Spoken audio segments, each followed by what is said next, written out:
আসসালামু আলাইকুম প্রিয় ছাত্রছাত্রী এবং অভিভাবকবৃন্দ, আমি নাহিদ জাহান উর্মি, প্রভাষক অর্থনীতি, Panchgachhi AZ Khan Memorial School and College. তো তোমরা সবাই কেমন আছো? আশা করি এই করোনাকালীন সময়ের মধ্যে আল্লাহর অশেষ রহমতে সবাই ভালো আছো। আমি তোমাদের সকলের দোয়ায় ভালো আছি। এখন কথা না বাড়িয়ে আজকের আলোচনাটা শুরু করতে পারি।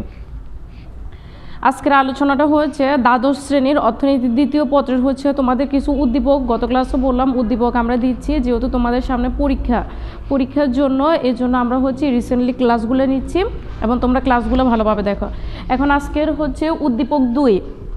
উদ্দীপক 2-এর মধ্যে একটা তালিকা দেওয়া হচ্ছে। দেখো এখানে খাত সূচক 1980 থেকে 1984, 1993 থেকে 94, 2003 থেকে 2004, 2016 থেকে 2017।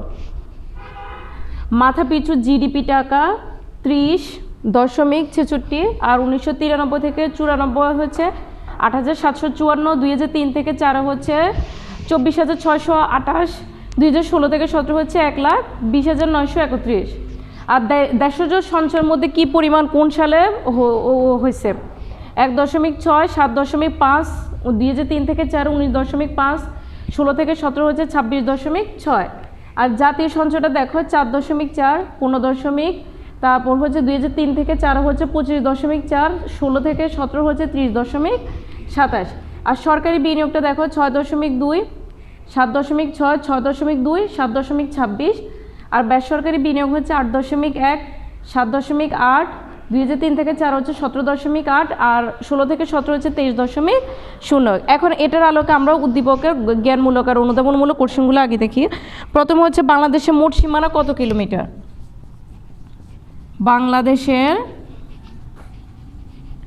বাংলাদেশের মোট সীমানা,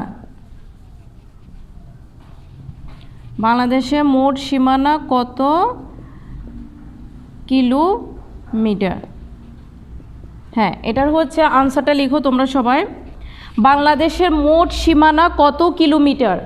5,000। বাংলাদেশের মোট সীমানা হচ্ছে 5,138 কিলোমিটার। ক্লিয়ার? বাংলাদেশের মোট সীমানা হচ্ছে 5,138 কিলোমিটার। এরপরে পরবর্তী কোশ্চেনে আসো, কোন যুগকে স্বর্ণ যুগ বলা হয়? কোন যুগকে স্বর্ণযুগ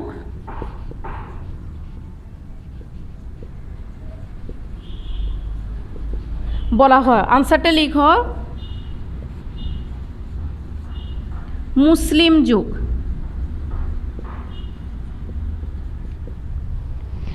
তোমরা দেখো জ্ঞানমূলকের মধ্যে বাংলাদেশের মোট সীমানা কত কিলোমিটার? 5,138।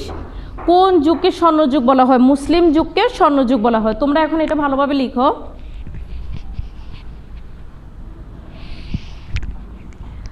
বাংলাদেশের মোট সীমানা কত কিলোমিটার? 5,138। আর কোন যুগকে স্বর্ণযুগ বলা হয়? মুসলিম যুগকে স্বর্ণযুগ বলা হয়। কারণ পরবর্তী তালিকাটার জন্য আমাকে এটা মুছতে হবে, এই জন্য তোমরা এটা ভালোভাবে দেখে নাও। বাংলাদেশের মোট সীমানা কত কিলোমিটার? 5,138। কোন যুগকে স্বর্ণযুগ বলা হয়? মুসলিম যুগকে স্বর্ণযুগ বলা হয়। আশা করি তোমরা দেখছো। এরপর আমি হচ্ছে মুছে ফেলতেছি। পরবর্তীটা দেখো উদ্দীপকের আলোকে বাংলাদেশের অর্থনীতিতে জাতীয় সঞ্চয়ের গতিধারাকে লেখচিত্র উপস্থাপন করো। বাংলাদেশের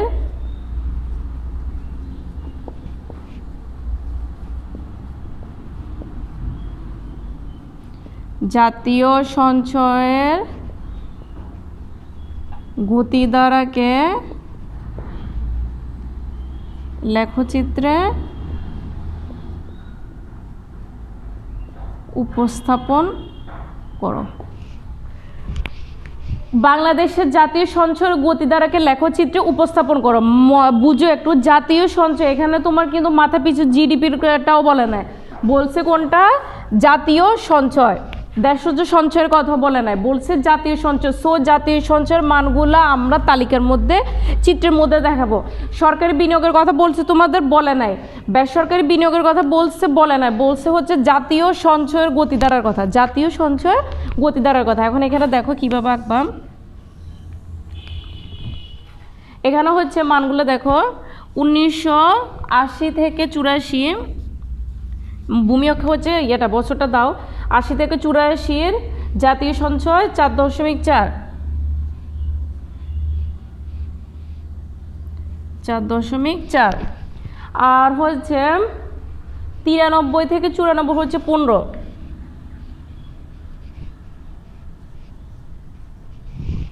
তারপর হচ্ছে 2003 থেকে 4 হচ্ছে 25.4, তারপর 16 থেকে 17 হচ্ছে 30.27। এখন এখানে দেখো 80 থেকে 84 কত 4.4,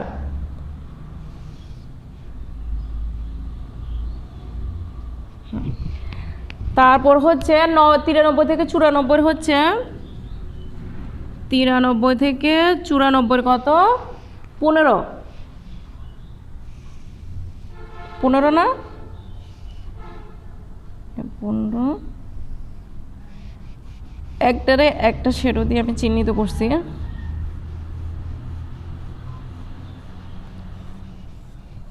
দেখো তারপর হচ্ছে 2003 থেকে 4 হচ্ছে 25.4,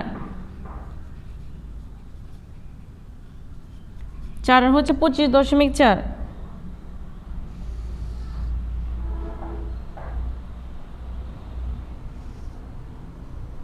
পঁচিশ দশমিক 4। 16 থেকে 17 হচ্ছে 30.27, 16 থেকে 17 হচ্ছে 30.27,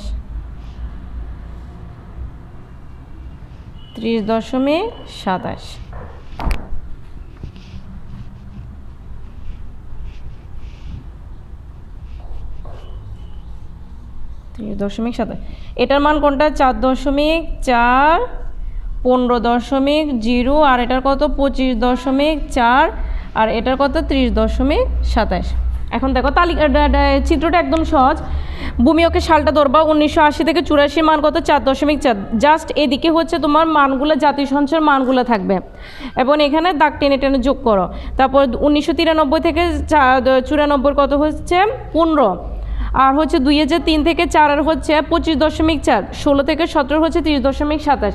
তোমাদেরকে আবার বলতেছি, এখানে বলছে যে বাংলাদেশের জাতীয় সঞ্চয়ের গতিধারাকে লেখচিত্র উপস্থাপন করে, জাতীয় সঞ্চয়ের মানগুলো কোন সালে তোমার কত হয়েছে, জাস্ট এগুলো 80 থেকে 84 4.4 মানটা বসাবা, 93 থেকে 94 হচ্ছে 15 মানটা বসাবা, 2003 থেকে 4 হচ্ছে 25.4 এখানে বসাবা, 16 থেকে 17 হচ্ছে 30.7, জাস্ট মানগুলো এখানে বসাবা। ক্লিয়ার? শুধু বলছে তো তোমার জাতীয় সঞ্চয়ের মানগুলো, জাতীয় সঞ্চয় কোন সালে কত মান হয়েছে, কোন সালে কত মান হয়েছে, তোমরা এখানে অন্য কোনো মানের দিকে যাবা না, জাস্ট জাতীয় সঞ্চয়ের এই মানগুলো তোমরা এখানে ডাটাটার মধ্যে দিবা। ক্লিয়ার আমার কথাটা? এরপরে এবার তোমরা চিত্রের বর্ণনাটাও লিখতে পারো। ভূমি অক্ষের সাল ধরা হয়েছে এবং লম্ব অক্ষ হচ্ছে জাতীয় সঞ্চয়ের মানগুলো ধরা হয়েছে। এভাবে লিখতে পারো 1980 থেকে 84 হচ্ছে জাতীয় সঞ্চয় আমার 4.4 হয়েছে, 1993 থেকে 94 হয়েছে আমার 15, 2003 থেকে 2004 হয়েছে 25, আর 16 থেকে 17 হচ্ছে 30.27 শেষ। এটাও যদি সুন্দরভাবে লিখতে আনসার করতে পারো, এখানে হচ্ছে মার্কস তোমাদের কত 3, তার মানে হচ্ছে তোমাদের মার্কসগুলো কে ঠেকায় বলো, এটা হচ্ছে তোমাদের প্রাপ্য, কিন্তু তোমরা যদি সঠিকভাবে সুন্দরভাবে যদি উপস্থাপন করতে পারো। এরপরে পরবর্তীতে কোশ্চেন আসো, ঘয়ের মধ্যে আসো, উদ্দীপকের অর্থনৈতিক গতি দ্বারা বিশ্লেষণ করে সম্ভাবনা মূল্যায়ন করা। উদ্দীপকের অর্থনৈতিক গতি দ্বারা, উদ্দীপকে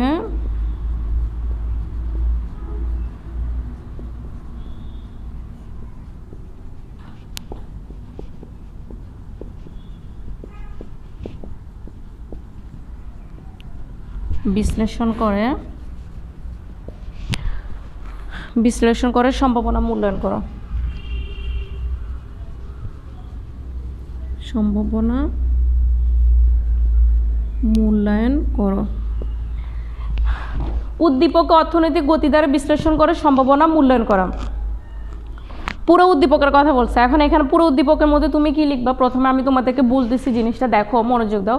জিডিপি এর শতকরা হার, প্রথমে লিখবা যে মাথাপিছু জিডিপি টাকা 1980 থেকে, জাস্ট সবগুলো মানটা প্রথমে লিখবা। মাথাপিছু জিডিপি টাকা 1980 থেকে 84 30.66 হয়েছে। 1993 থেকে 94 মাথাপিছু জিডিপি 8,754। 2003 থেকে 4 হচ্ছে 24,628। তারপর 2016 থেকে 17 হচ্ছে 1,20,931। দেশজ সঞ্চয় হচ্ছে 1.6। 93 থেকে 94 7.5। 3 থেকে 4 19.5। 16 থেকে 17 26.6। জাতীয় সঞ্চয় হচ্ছে 4.4। 93 থেকে 94 15। 3 থেকে 4 হচ্ছে 25। আর 16 থেকে 17 হচ্ছে 30.27। সরকারি বিনিয়োগ 6.2। 93 থেকে 94 7.6। 3 থেকে 4 হচ্ছে 6.2। 16 থেকে 17 হচ্ছে 7.26। আর বেসরকারি বিনিয়োগ হচ্ছে 8.1। 93 থেকে 94 7.8। 3 থেকে 4 হচ্ছে 17.8। 23 আর 16 থেকে 17 হচ্ছে 23.01।